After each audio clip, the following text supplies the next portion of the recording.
Eh bien, Seigneur, notre Dieu, on se présente à ton trône de grâce. Le cœur rempli de reconnaissance, de joie et de paix que tu mets à chaque jour dans nos vies. Ta présence dans nos vies fait toute la différence, notre Seigneur. On l'apprécie énormément.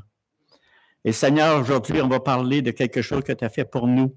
Non seulement que tu es mort pour nous, pour nos péchés, mais tu es ressuscité des morts. Et Seigneur, cette vérité qui est très profonde, qui a été vraiment lue ce matin dans le chapitre 15 du livre de Corinthiens, tu avais mis à Paul de parler de en 58 versets, toute cette grande vérité. C'est pour ça qu'on l'a lu, afin de se rappeler ce beau mystère, ce beau plan de salut que tu as réservé à tes élus, à tes personnes que tu as rachetées par ton sang.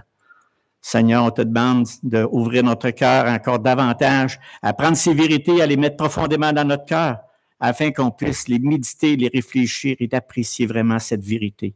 Malgré tout ce qui s'enseigne, tout ce qui se dit sur la mort, parfois c'est un sujet qui est sceptique, parfois nébuleux, mais Seigneur, que par ton esprit, nous puissions avoir un entendement à ta parole, qu'on puisse voir vraiment, Seigneur notre Dieu, que tu es le Dieu Tout-Puissant, qui est vraiment ressuscité des morts, et c'est avec cela aussi qu'on a une espérance, et que nous aussi, nous allons ressusciter des morts.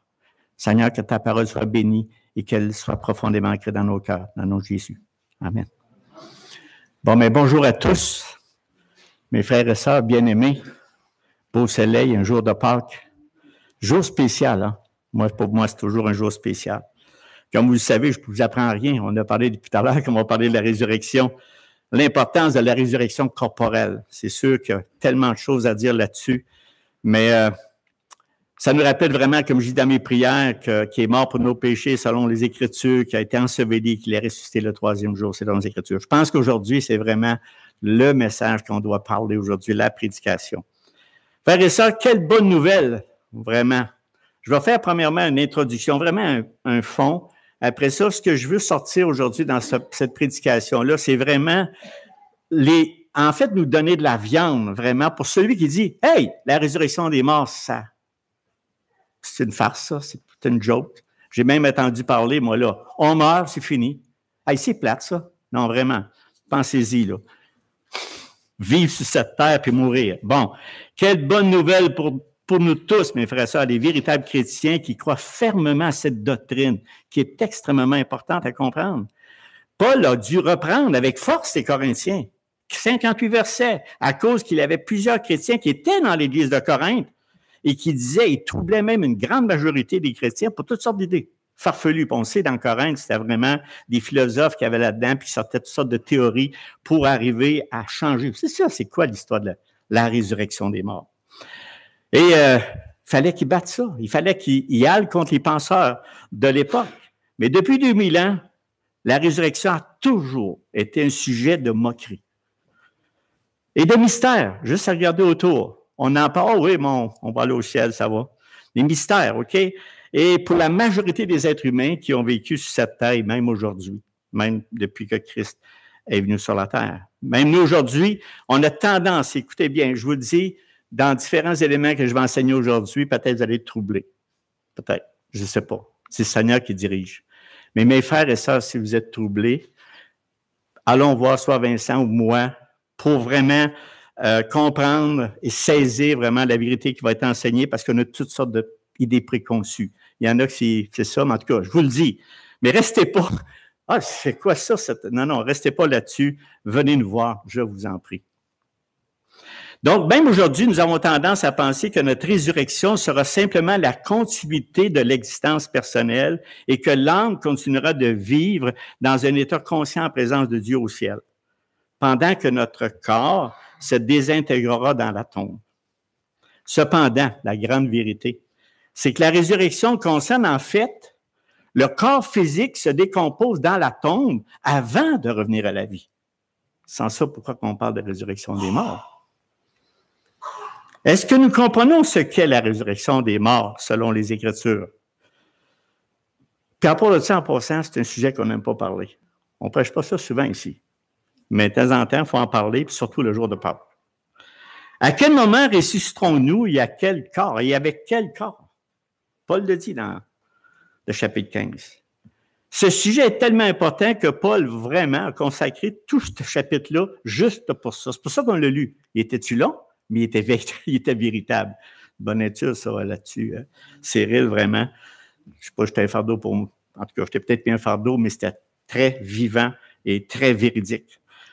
Tout comme le corps pompe le sang, mes frères et sœurs, qui donne la vie à toutes les parties du corps, ainsi la vérité de la résurrection donne la vie à toutes les autres vérités de l'Évangile. Sans résurrection, le reste ne vaut plus rien. C'est ici ou ça. Pas de résurrection, l'Évangile fait quoi? Il n'y a rien. La résurrection, c'est le pivot autour duquel tourne le christianisme, sans lequel aucune des autres vérités n'aurait pas grande importance. Vraiment. Est-ce que vous le croyez? Vous n'allez pas sûr, vous me regardez, mais j'ai dit oui, un signe de tête. Sans la résurrection, le christianisme équivaudrait à prendre ses désirs pour des réalités et serait comparable à toutes les autres philosophies humaines, toutes les spéculations religieuses qu'on peut entendre. Frères et sœurs, je le répète, la résurrection est le point central de toutes les vérités que Christ a enseignées. Toutes les vérités. Il a enseigné à ses disciples dans Marc 8, 31 qu'il fallait que le Fils de l'homme souffre beaucoup, qu'il soit rejeté par les anciens, par les principaux sacrificateurs et par les scribes, qu'il soit mis en mort, et la plus belle chose qui finit, et qu'il ressuscite 3 jours après. Le Seigneur a dit dans Jean 11, 25, « Je suis la résurrection et la vie. » Des paroles rassurantes. Je suis la résurrection et la vie. Celui qui croit en moi vivra, même s'il est mort. Les 2 premiers sermons prêchés tout de suite après, les 2 premiers sermons prêchés à la Pentecôte étaient centrés sur la résurrection de Christ. Vous pouvez lire le chapitre 2 et 3 du livre des Actes. C'est aussitôt qu'on a prêché, commencé à prêcher l'Évangile, il venait de recevoir le Saint-Esprit à la Pentecôte. Et tout de suite, il fallait, quand il parlait de l'Évangile, il parlait de la résurrection des morts, il parlait de la résurrection de Jésus-Christ. À cause de cette vérité, les disciples de Jésus qui a été crucifié sont devenus des témoins courageux et les martyrs qui, en quelques années, ont répandu l'Évangile dans tout l'Empire romain et plus loin. La foi en la résurrection n'a pas été détruite et ou anéantie par le ridicule, la prison, la torture ou même la mort. Ils n'ont pas pu taire les disciples de Jésus-Christ et tous ceux qui ont cru en son nom pendant tous ces siècles. Pas des capables. Aucune crainte ni appréhension dans cette vie ne peut éteindre l'espérance et la joie de l'assurance du chrétien de la vie à venir. C'est le but de mon message ce matin, qu'on soit sorti encouragé, édifié, fortifié à suivre Christ, à croire en son nom. La foi en la résurrection est la vérité selon laquelle cette vie n'est qu'un commencement à celle qui vient pour ceux qui croient en Jésus-Christ. Frères et sœurs, est-ce que cette vérité nous stimule fortement? Est-ce qu'il nous donne de l'assurance pour dans le futur? Oh, tout le monde, je dis, ben oui, mais non, mais ça doit se rappeler là. Le but de la prédication, c'est de nous rappeler toutes ces vérités. Dans le chapitre 15, on ne pourra pas tout voir aujourd'hui. Mais Paul, lui, il a fait, qu'est-ce qu'il a fait dans ce chapitre-là? Premièrement, il a donné la preuve des premiers versets 1 à 11, la preuve de la résurrection de Christ. Après ça, au 12 et 19, qu'on va voir aujourd'hui, l'importance de la résurrection corporelle. Je me concentre sur ces versets-là, 12 à 19. Après ça, 20 à 28, si on les lit comme il faut, puis on y pense, c'est le plan de la résurrection. Après ça, le 29-34, c'est des encouragements de la résurrection. On lit, on ne fera pas tout ça aujourd'hui. Mais juste vous dire qu'il y avait une structure. Paul avait une structure dans l'enseignement aux Corinthiens.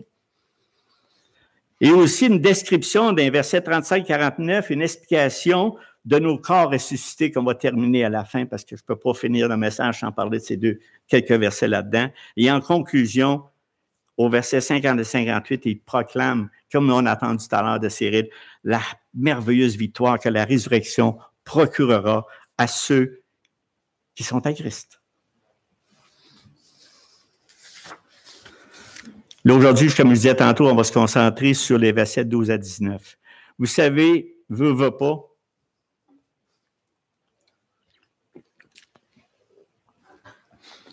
malgré toutes les connaissances qui existent sur cette terre, il y a de nombreux théologiens contemporains qui sont arrivés à la conclusion que nous pouvons avoir un christianisme vibrant sans les aspects surnaturels qui l'accompagnent, quand on parle de la mort et la résurrection, tels que la mort et la résurrection du Christ. Comme beaucoup d'autres dans l'Église contemporaine, ils peuvent avoir une religion sans forcément croire en la résurrection. Et ils peuvent même la qualifier de religion chrétienne. Mais ceux-ci n'auront rien à voir avec le message biblique de Christ et la foi chrétienne originale. Ça n'a pas rapport. Quand on parle, on enlève la résurrection de l'enseignement de la Bible, on n'est plus dedans. C'est pourquoi Paul déclare avec vérité et fermeté qu'il n'y a pas de foi chrétienne en dehors de la résurrection. Et s'il n'y a pas de résurrection, les chrétiens sont de tous les hommes les plus malheureux d'avoir placé leur espérance dans ce qui est faux. Vraiment. Puis c'est ça mon objectif là, ce matin, c'est le reste du message, c'est pour vous démontrer, vous dire, si quelqu'un vous avance telle affaire, vous avez de quoi? C'est de la viande qu'on a ici dans Corinthiens 15, 12, 19, que je veux ressortir pour qu'on dise, hey, attends une minute, là, tu as oublié telle place. Ça, c'est la parole de Dieu dit ça. Donc, 1 Corinthiens 15, 19, je le lis. Or, si l'on prêche que Christ est ressuscité des morts, pourquoi quelques-uns parmi vous disent-ils qu'il n'y a pas une résurrection des morts? S'il n'y a pas une résurrection des morts, Christ non plus n'est pas ressuscité. Le raisonnement de Paul. J'aime le raisonnement de Paul. Et si Christ n'est pas ressuscité, notre prédication est donc vaine. Et votre foi aussi est vaine. Il se trouve même que nous sommes de faux témoins à l'égard de Dieu, puisque nous avons témoigné contre Dieu qu'il a ressuscité Christ, tandis qu'il ne l'aurait pas ressuscité. Et si les morts ne ressuscitent point, c'est car si les morts ne ressuscitent point, Christ non plus n'est pas ressuscité. Et si Christ n'est pas ressuscité, votre foi est vaine. Vous êtes encore dans vos péchés. Et par conséquent, aussi, ceux qui sont morts en Christ sont perdus. Et si c'est dans cette vie seulement que nous espérons en Christ, nous sommes les plus malheureux des hommes. Donc, son premier argument est simple et logique de Paul. Si l'on prêche que Christ est ressuscité des morts, pourquoi quelques-uns parmi vous disent-ils qu'il n'y a pas une résurrection des morts? Paul est direct, il est clair, sans embâche, en y posant une question à ceux qui ne croient pas à la résurrection des morts. Comme nous pouvons lire dans le chapitre 15, les Corinthiens croyaient que Christ est ressuscité et qu'il est maintenant vivant. Dans ce cas, comment peuvent-ils logiquement nier la vérité de la résurrection? Si Christ est ressuscité, la résurrection est évidemment possible. Donc, comment on va finir le restant de la prédication? Dans les versets 13 à 19, Paul démontre que la résurrection est non seulement possible, mais essentielle à la fois, en donnant les conséquences désastreuses. C'est là qu'il explique, dans 13 et 19, les conséquences désastreuses, théologiques et personnelles qui découleraient de la non-existence de la résurrection d'entre les morts. On va voir ça en 3 points.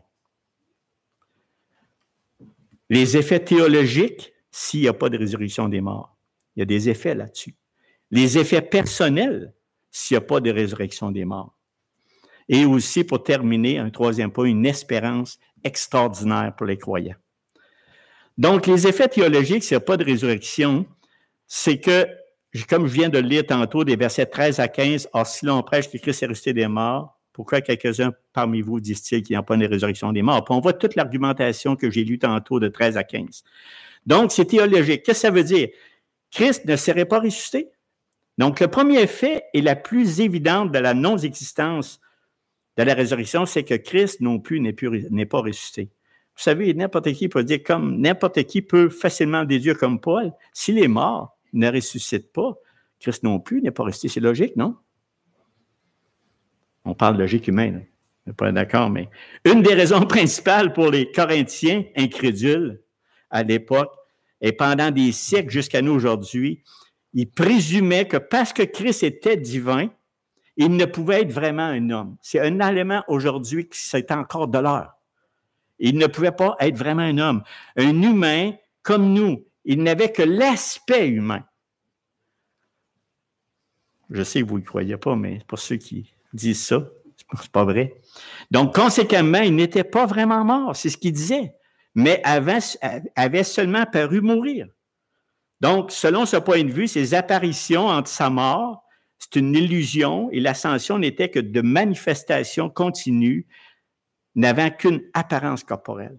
Est-ce que Christ avait juste une apparence corporelle? Mais c'est des choses qui se disent, mes frères et sœurs. On ne croit pas ça, là, mais c'est vrai. Il y a des philosophes et toutes sortes de personnes qui ont dit non, Christ il n'était pas humain.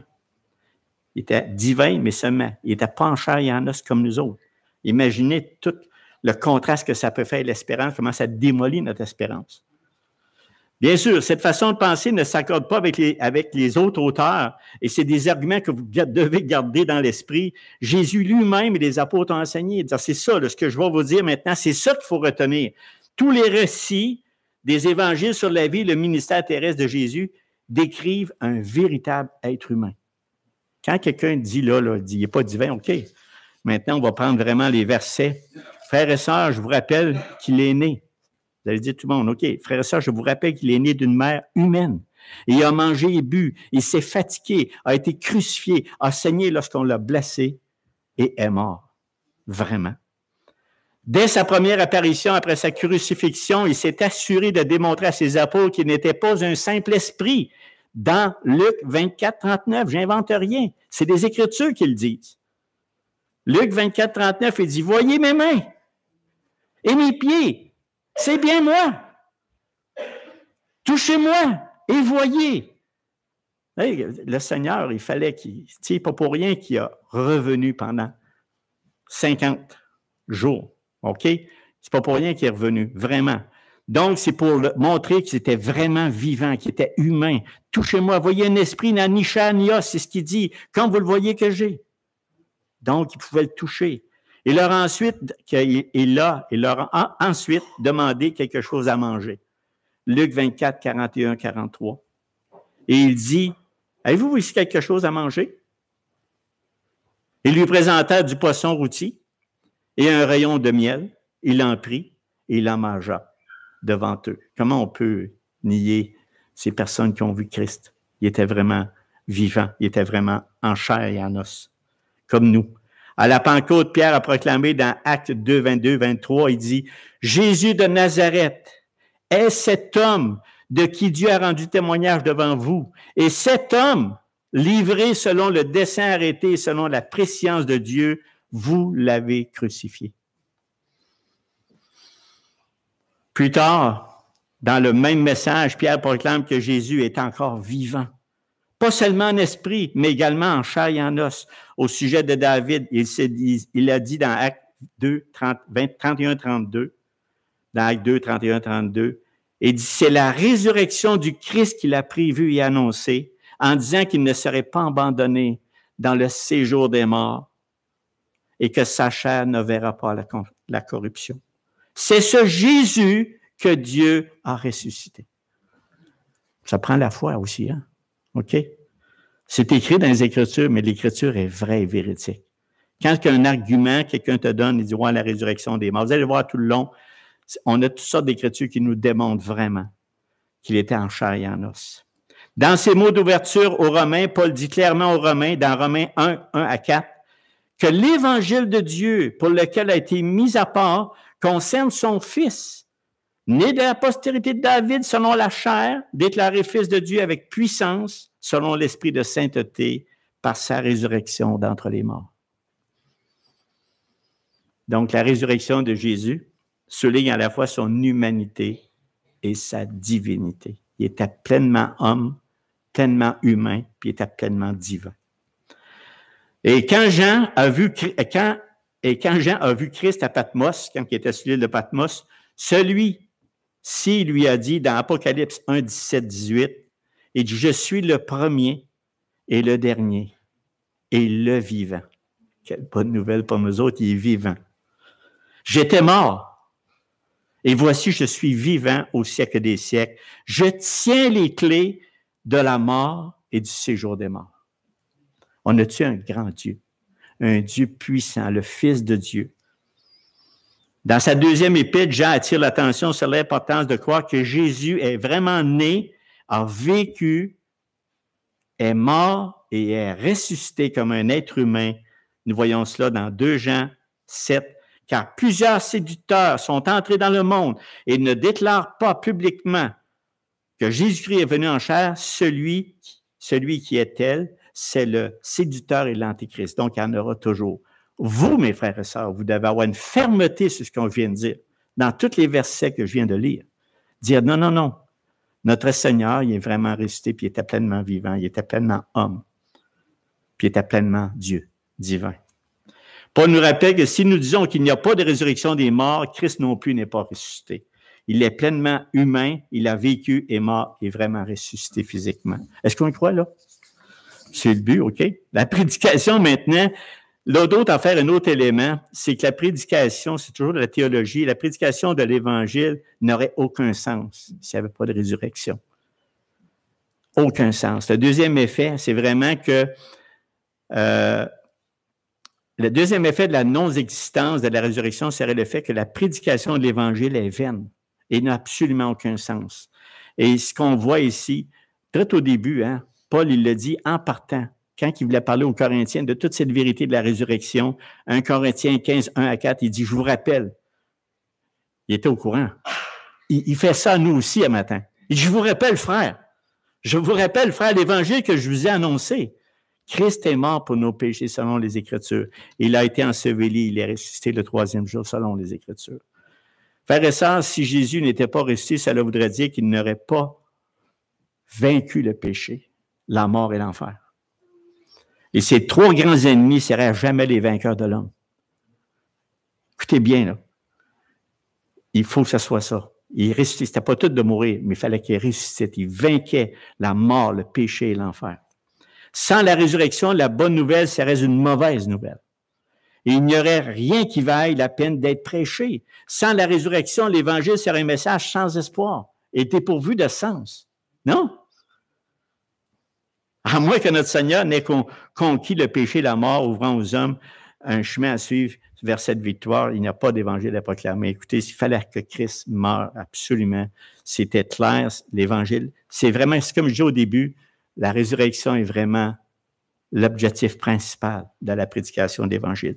Maintenant, la foi en Christ serait sans valeur. Ça, c'est un autre point théologique. Ça serait sans valeur si, tout comme l'absence de résurrection ôterait son sens à l'évangile, elle ôterait aussi tout sens à la foi en lui. La foi dans un tel évangile serait vaine, serait vide, stérile. Croire à un Dieu qui est mort, puis qui n'est pas ressuscité des morts, ça ne tient pas. Donc, ça serait vide, stérile, sans valeur ni but. C'est pour ça que la résurrection des morts est extrêmement importante. Un sauveur mort ne peut donner la vie. Si les morts ne ressuscitent pas, Christ n'est pas ressuscité. Et nous ne ressusciterons pas non plus. Comment avoir cette espérance si notre Seigneur ne l'aurait pas faite? Nous dirions ce qui est écrit dans Psaume 73, 13. C'est donc en vain que j'ai purifié mon cœur. Ça dit ça. Et même Isaïe dit dans 49, 4, c'est en vain que j'ai travaillé. C'est pour le vide, le néant, que j'ai consumé ma force. Non, absolument. Si la résurrection n'est pas vivante dans notre cœur, ça n'est pas pleinement ancré, que Christ est mort pour nos péchés, puis qu'il est ressuscité des morts, et que nous aussi, nous allons ressusciter des morts. Et ça fait de là vraiment du sens. Donc, s'il n'y a pas de résurrection, tous les saints cités dans Hébreux 11 ne sont que des fous. Hein? Ils ont cru en vain. Imaginez toute cette belle série, je vais en nommer quelques-uns, Abel, Enoch, Noé, Abraham, Sarah, Moïse, Rahab, David, les autres prophètes et tous les autres ont été vraiment fidèles en vain. Hein? Non? C'est complètement en vain qu'ils ont subi les moqueries, les fouets, l'emprisonnement, la lapidation, l'affliction, les mauvais traitements et qu'ils ont été mis à mort. Tous les croyants de tous les âges ont cru en vain si ça n'existait pas, si la résurrection des morts n'existait pas. On a-tu des arguments? Plein. Plein. C'est ça qu'on veut. Maintenant, tous les témoins, des prédicateurs de la résurrection seraient des menteurs. Ben oui. Il se trouve même que nous sommes de faux témoins à l'égard de Dieu. C'est ce que Paul dit. Puisque nous avons témoigné contre Dieu qu'il a ressuscité Christ, tandis qu'il ne l'aurait pas ressuscité. Et si les morts ne ressuscitent point, voyez-vous, ça ne tient pas. Quelqu'un ne peut pas se dire, voyons, c'est écrit. S'il n'existe pas de telle chose que la résurrection des morts, alors tous ceux qui ont dit avoir vu le Christ ressuscité ou qui ont prêché le Christ ressuscité sont des menteurs. Ça en a fait du monde menteur, là, dans les Écritures. y compris Paul et les apôtres. Ce sont des faux témoins, si on prend ça de même. Prétendant faussement venir de Dieu en témoignant contre Dieu qu'il a ressuscité Christ. Nier la résurrection, c'est affirmer non seulement que les apôtres et tous les autres dirigeants de l'Église néo-testamentaire se sont trompés, mais qu'ils l'ont fait volontairement et que ce sont des menteurs scandaleux. C'est fort, hein? Vous me suivez? C'est fort, tu ne peux pas. Au contraire, c'est des personnes de foi qui ont parlé, puis nous, on l'a. On entend, on lit, on le dit à matin. Malgré ce que prétendent bien des penseurs libéraux, il n'existe pas de possibilité de faire une telle erreur innocemment ou naïvement. Ces témoins ne peuvent pas être des gens honnêtes qui se trompent et qui innocemment donnent de mauvais conseils. Si Christ n'est pas ressuscité des morts, non seulement ils n'ont pas été envoyés par Dieu avec un message de lui, mais ce sont des menteurs qui ont conspiré pour harmoniser leurs mensonges. Et c'est complètement idiot. Tu sais, c'est pas ça que je dis quelqu'un qui dit, il n'y a pas de résurrection des morts. C'est parce qu'il ne croit pas en l'Évangile. Il ne croit pas ce qui est écrit dans 1 Corinthiens 15, dans tout l'Évangile en passant, pas juste ce chapitre-là.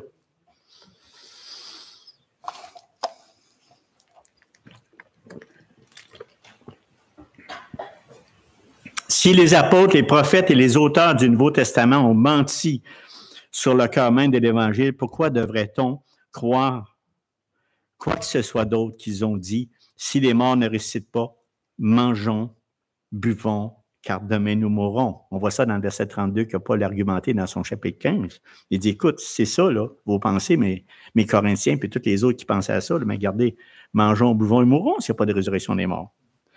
Pourquoi devrait-on considérer leur enseignement moral comme inspiré s'ils ont falsifié de manière si flagrante leur enseignement sur le sujet de la résurrection des morts?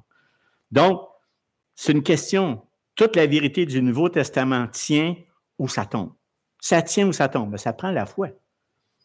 C'est sûr que ça prend la foi. C'est clair.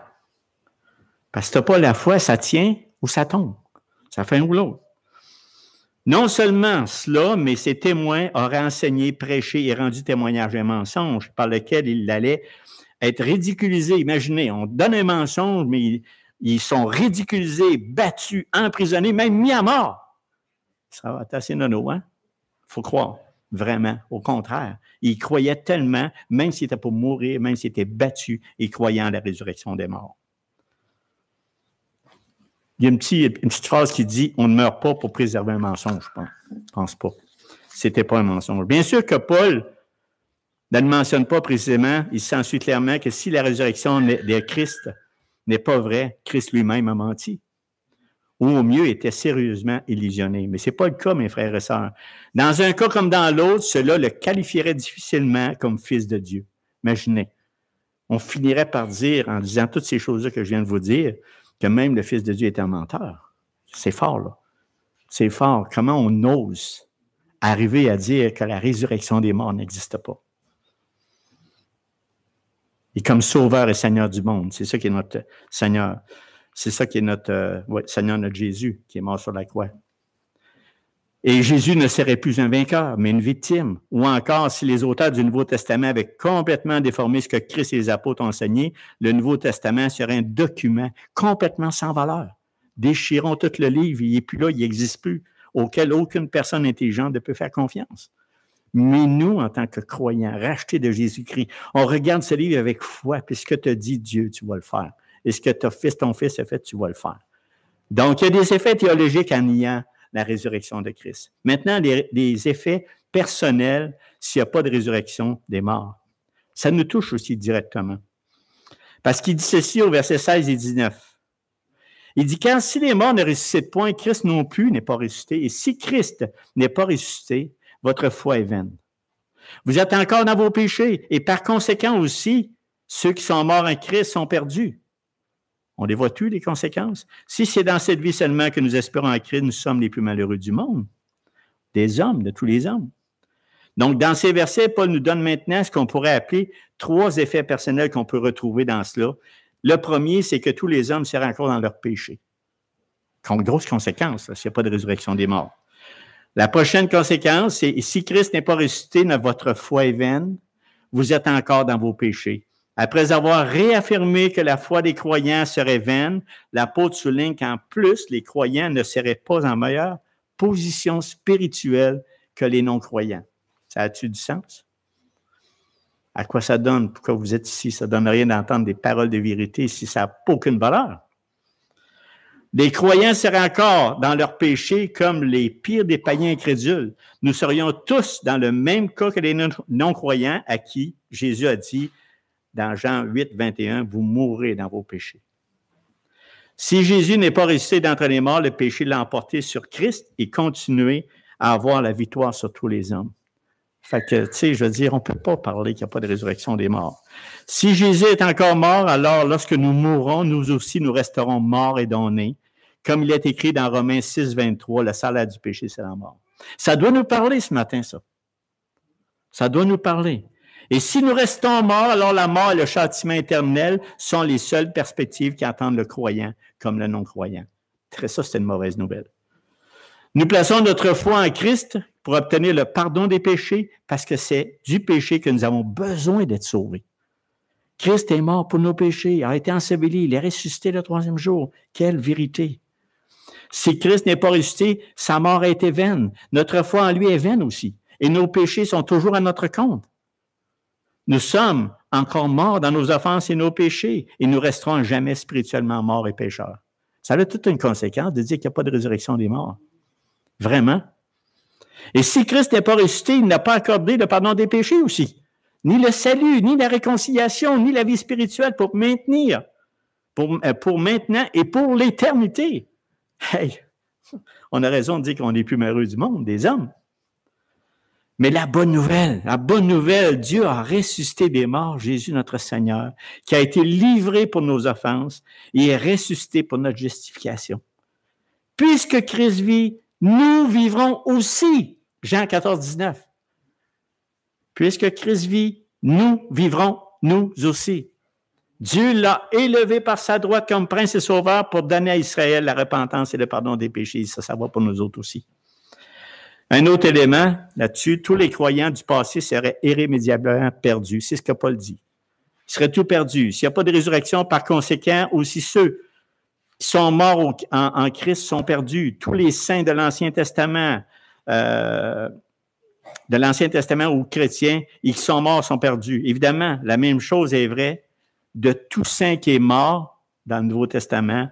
On parle de toutes les autres qu'on a connues depuis 2000 ans, qui sont à Christ. Puis aujourd'hui, on parle d'Augustin, pour en nommer quelques-uns, Calvin, Luther, Spurgeon, Wesley, Wendy, même Sproul, R.C. Sproul, et tout autre croyant, toutes les personnes, je ne veux pas dire juste les prédicateurs, puis toutes les personnes, les docteurs là, en théologie, c'est toutes les personnes qui croient en son Fils Jésus-Christ fermement, puis se repentent de leurs péchés. C'est eux autres qu'on parle.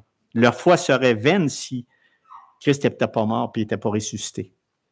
Donc, leur foi, les péchés, ils seraient non pardonnés, puis leur destinée, elle serait une damnation. Comprenez? Donc, c'est ça. Tous les croyants du passé seraient immédiatement perdus. L'autre point, c'est que finalement, les chrétiens seraient les plus pitoyables des hommes. Ça, c'est un verset, mes frères et sœurs, qui me fait vibrer, qui me fait stimuler. À la lumière des autres conséquences qui suivent, va de soi, si c'est dans cette vie seulement que nous espérons en Christ, nous sommes les plus malheureux du monde. Donc, sans la résurrection et le salut et les bénédictions qu'il apporte, le christianisme est vain et pitoyable. Vraiment. Comme j'ai dit, mangeons, buvons et mourrons. Sans la résurrection, nous n'avons ni sauveur, ni pardon, ni évangile, ni fin, ni foi sensée, ni vie, ni espoir dans aucune de ces choses. C'est assez fort. Non, mais je sais qu'il y a beaucoup d'autres, vous le savez, mais il faut se rappeler ces vérités-là pour dire, hey, wow, la résurrection des morts. Quand on arrive à la Pâque, moi, à chaque fois, ça fait penser, dit Seigneur, quel beau plan merveilleux. Quel beau plan merveilleux. La résurrection des morts. La mort nous fait plus peur. Ça ne veut pas dire, là, ça. Prenons mes mots sur le bon bord, là. Mais la mort n'est plus une angoisse, une anxiété. Si c'est dans cette vie seulement que nous espérons en Christ, nous enseignons, prêchons, souffrons, sacrifions et travaillons entièrement pour rien. C'est ce qui arriverait, mais ce n'est pas le cas. Si Christ est encore mort, non seulement il ne peut nous aider dans la vie à venir, mais il ne peut pas nous aider dans la vie présente. S'il ne veut pas nous donner la vie éternelle, il ne peut pas améliorer notre vie terrestre. S'il ne vit pas, où est notre source de paix, de joie, de satisfaction maintenant? Donc, la vie chrétienne n'est alors qu'une moquerie, une charade ou une farce tragique. J'ai de la difficulté, mes frères et sœurs, de voir qu'on ne croit pas en la résurrection des morts. On va arriver dans le dernier point parce qu'il y a quoi bien précis, il faut que je vous dise. Mais ce que Dieu a réservé pour chaque croyant, chaque personne qui appartient à Jésus-Christ, c'est extraordinaire. Ah, mais là, moi, je ne crois pas à ça, moi. Oui, mais on fait quoi? On va où? Non, on va où? On a des fois des conclusions simplistes dans notre vie. Ah, ben on s'en va au ciel. Ouais, OK. OK. On s'en va au ciel. OK. Mais moi, cette question-là, il y a 40 ans, elle ne rentrait pas dans ma tête. On s'en va au ciel, mais on fait quoi? Non, mais pensez-y, là. Ça fait quoi? Faites toute cette misère-là sur cette terre pour aller au ciel. Non, mais là, je n'élaborerai pas, il ne faut pas que je m'écarte. Mais tout ça pour dire, mes frères et sœurs, que la résurrection des morts a toujours été un élément stimulant dans ma vie. Stimulant, Seigneur, merci. Merci vraiment. Non seulement que tu es ressuscité des morts, mais tu nous donnes la vie. Nous aussi, on va ressusciter des morts. Nous aussi, on va prendre la forme que notre Seigneur Jésus-Christ était quand il s'est présenté à ses disciples. Wow! Ça ne vous fait pas triper ça, non? OK? Si Christ est encore mort, non seulement il ne peut pas nous aider, mais c'est ça, il est là, il est présent, puis il nous aide. Donc, le chrétien n'a d'autres sauveurs que Christ, d'autres rédempteurs que Christ et d'autres sauveurs que Christ, d'autres seigneurs. Si donc Christ n'est pas ressuscité, vous savez, il ne vit pas, notre vie chrétienne est sans vie aussi. Rien ne justifie notre foi, notre étude biblique, le temps que vous avez perdu ce matin, écoutez ça, la résurrection des morts, vous avez perdu votre temps. Notre prédication, notre témoignage, notre service pour lui, notre adoration à lui, rien ne justifie notre espérance pour cette vie s'il n'y a pas de prédication des morts. J'espère que vous allez être convaincus rendu sorti d'ici. Vraiment. Nous ne méritions rien que la compassion que méritent les fous. Tu sais, ça ressemble à ça. Peut-être c'est drôle de dire ça, là, mais coudonc. Mais nous n'avons pas besoin de pitié parce que Paul règle le cas. Il règle ça tout de suite après le verset 19, 13 à 19 qu'on vient de parler. Il dit ceci, 1 Corinthiens 15, 20. Et j'aime cette... tu sais, ils viennent tous nous massacrer de 12 à 19, dire qu'est-ce que vanité des vanités. Mais il arrive ici au Corinthiens 15, 20. Mais maintenant, Christ est ressuscité des morts, il est les prémices de ceux qui sont morts. Il t'a replacé ça tout de suite, au verset 20. Et là, on arrive au troisième point. Mes frères et sœurs, on a une espérance extraordinaire pour les véritables croyants. Et je dis véritable, c'est ceux qui croient vraiment en Jésus-Christ. Tu sais, tu peux être croyant, mais ça peut être très superficiel. Mais il faut que tu crois vraiment que le Christ est mort pour tes péchés. Il faut que tu vois que tu es perdu. Il faut que tu vois que tu ne peux pas t'en sortir sans ta repentance. Dire, Seigneur, je suis un pécheur perdu. Viens à mon secours. Ouvre-moi les yeux. Donne-moi la grandeur afin que je puisse moi aussi ressusciter des morts. Paul poursuit ici en affirmant que le Christ est ressuscité, qu'il a reçu un corps glorifié et que ce que Dieu a fait pour lui, il l'a promis à tous les véritables croyants. Versets 22-24. Et comme tous meurent à Adam, de même aussi tous revivront dans le Christ, mais chacun à son rang. Christ comme prémisse, puis ceux qui appartiennent au Christ lors de son avènement. Lors de son avènement. Ensuite viendra la fin. Et quand il remettra le royaume à celui qui est Dieu et Père, après avoir réduit à l'impuissance toute domination, toute autorité et toute puissance. J'envale ça. Vraiment. Paul parle de la nature de nos corps, de résurrection, verset 35. Rouvrez bien les oreilles, mes frères et sœurs, ouvrez bien les oreilles. Vous avez d'autres aussi garder les yeux ouverts. Paul parle de la nature de nos corps de résurrection, verset 35. Mais quelqu'un dira, comment les morts ressuscitent-ils et avec quel corps viennent-ils? En d'autres termes, à quoi ressembleront nos corps ressuscités? Serons-nous comme au moment de notre mort? Et voici ce que Paul répond au verset 36-38. Insensé. Ce que tu sèmes ne reprend point vie. S'il ne meurt, Et ce que tu sèmes, ce n'est pas le corps qui naîtra. C'est un simple grain de blé peut-être ou d'une autre semence. Mais puis Dieu lui donne un corps comme il lui plaît. Et à chaque semence, il donne un corps qui lui est propre. Ce que Paul dit ici, Paul fait appel à la nature pour en tirer une analogie en utilisant un argument de Platon. C'est pas grave Platon, là, mais c'est un argument de Platon pareil, mais il a utilisé une analogie afin de produire du fruit. Une graine doit d'abord être plantée. Et avant que la graine puisse produire la vie, elle doit subir une certaine décomposition. Vrai? Quand le fruit apparaît enfin, il ne ressemble en rien à la graine. Pas pareil, pas pantoute, quand on regarde le commencement. Dans le contexte de la résurrection, le corps qui est enseveli est comme la semence. On doit mourir, nous devons mourir. Cependant, dans la mort, le corps se transforme. Il y aura une continuité, tout comme il y a une continuité entre la semence et le fruit. Mais il y aura aussi une irrégularité, une coupure, si vous aimez mieux, importante entre la semence de notre corps terrestre et nos corps glorifiés. Ah, il va vraiment avoir une mais quand nous mourrons, notre esprit retourne à Dieu. Et nos corps se décomposent en attendant le retour de Christ. Quand Christ reviendra, tous les morts en Christ ressusciteront premièrement. Dans 1 Thessaloniciens, il parle de ça aussi. Ressusciteront premièrement pour aller à la rencontre du Seigneur. Et tous les autres vivants appartenant à Christ seront changés en un clin d'œil. En un clin d'œil à un corps céleste. Nos corps de résurrection, mes frères et sœurs, seront humains et reconnaissables. Ben oui, parce que Christ, ils ont pu le toucher. Je l'ai dit tout à l'heure. Ils ont pu le toucher, puis il a pu manger. Le reste, ça appartient à Dieu. Mais on regarde les vérités, ils sont là. Donc, nos corps de résurrection seront humains et reconnaissables. Des choses mystérieuses se sont produites lors des apparitions de Jésus dans son corps ressuscité. Il n'était pas toujours immédiatement reconnu. Mais ça, c'est pas grave. Tu sais, quand il était avec les gens sur la route d'Emmaüs, ils l'ont connu plus tard. Mais Dieu a peut-être dit, il n'ouvrira pas les yeux tout de suite parce qu'il y avait des choses à dire. Puis ça y appartient à Dieu. Mais il reste quand même que même Marie, Magdala, ils vont dire, ben il n'aura pas connu Jésus parce qu'il n'était pas reconnaissable. Mais ça, là, je laisse tout ça à Dieu parce que quand Christ s'est présenté à ses disciples dans la chambre haute, tous l'ont reconnu. Hey, t'es qui, toi? Je te mets ça, mais je ne te reconnais pas. Non, ils ont reconnu qu'il était Jésus. Mais elle aussi, Magdala, elle l'a vu. Tu sais, je ne veux pas argumenter là-dessus, mais il reste que tous les disciples l'ont reconnu.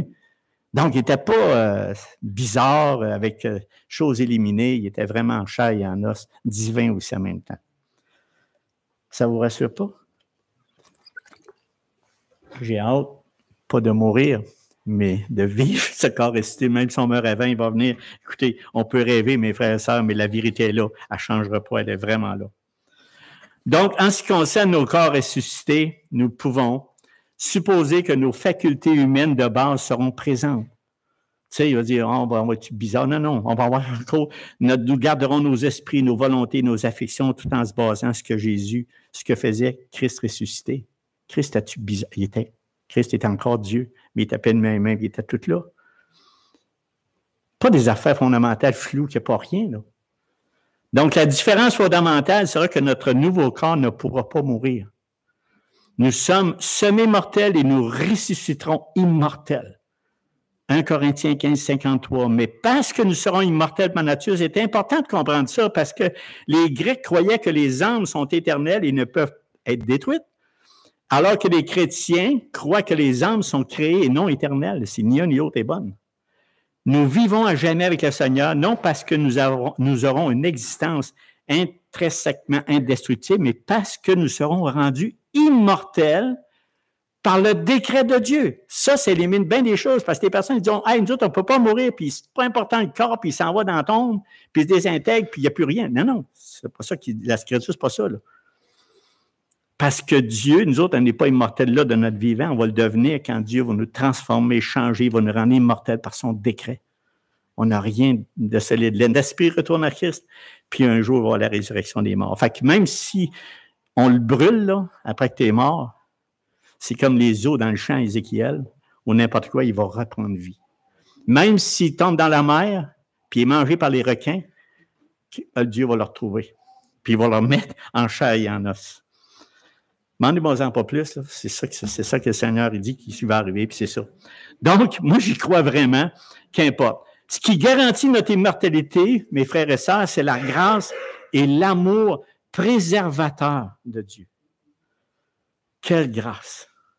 Quelle miséricorde! Quelle beauté et quel beau plan divin! Paul ici apporte ensuite son argument clé au verset 49. De même que nous avons porté l'image du terrestre, nous porterons aussi l'image du céleste. Je ne l'ai pas inventé, Paul le dit. C'est l'espérance, mes frères et sœurs, c'est l'espérance de la résurrection finale. Nous serons comme le Christ, car il nous accordera la même gloire de résurrection qu'il a reçue. Pas ingrat, là? Dieu nous l'a dit, puis il va le faire. 1 Corinthiens 15, 57, 58. Mais grâce soit rendue à Dieu, je termine avec ça, qui nous donne la victoire par notre Seigneur Jésus-Christ. Ainsi, mes frères bien-aimés, avec des pareilles vérités qu'on vient d'entendre ce matin, comment on peut rester inerte? Comment on peut rester passif? On ne peut pas rester passif. Non, ça doit nous stimuler, nous encourager. Donc ainsi, mes frères bien-aimés, soyez fermes. C'est ça que Paul finit son chapitre 15 de la résurrection. Il veut nous donner une espérance solide, claire. Verset 57-58, il dit, mes frères bien-aimés, soyez fermes, inébranlables, travaillant de mieux en mieux à l'œuvre du Seigneur. Oui, Seigneur. Oui, Seigneur, on va continuer à travailler, à persévérer dans la foi, en croyant en ton Saint-Nom, en croyant en la résurrection des morts. Sachant que votre travail ne sera pas vain dans le Seigneur. Ça, c'est important. Sachant que votre travail, votre persévérance ne sera pas vain dans le Seigneur. Frères et sœurs, si nous croyons et apprécions réellement le fait que notre résurrection soit certaine, que nous serons transformés de corruptibles, méprisables, infirmes, naturels, mortels et terrestres en l'incorruptibilité qui est glorieux, plein de force, spirituel, immortel et céleste. À ce moment-là, sans croire ça, nous devrions ainsi démontrer que notre assurance et notre reconnaissance en étant ferme, inébranlable, travaillant de mieux en mieux à l'œuvre du Seigneur. Que Dieu vous bénisse, mes frères et sœurs, aujourd'hui. Que ce jour de Pâques soit vraiment un rappel de tout ce qu'on vient de dire ce matin, de se rappeler comment le beau plan divin que Dieu a mis en place, oui, il est mort, 3 jours après, il est ressuscité des morts. C'est ce qu'on fait aujourd'hui, la résurrection des morts. Soyez bénis, soyez encouragés, soyez fortifiés par sa parole et accrochez-vous à lui et croyez en sa bonne parole. Donc, je vous souhaite vraiment une merveilleuse journée en ce journée aujourd'hui.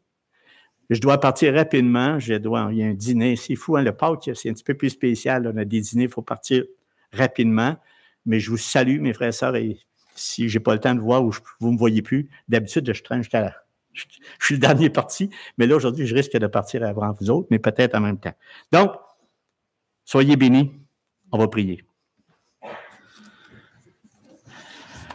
Éternel, notre grand Dieu, tu es vraiment le Dieu Tout-Puissant. On est tellement reconnaissant, Seigneur, notre Dieu, que tu aies touché notre âme, que tu nous aies appelés à ton salut divin, que tu nous aies rachetés de nos péchés.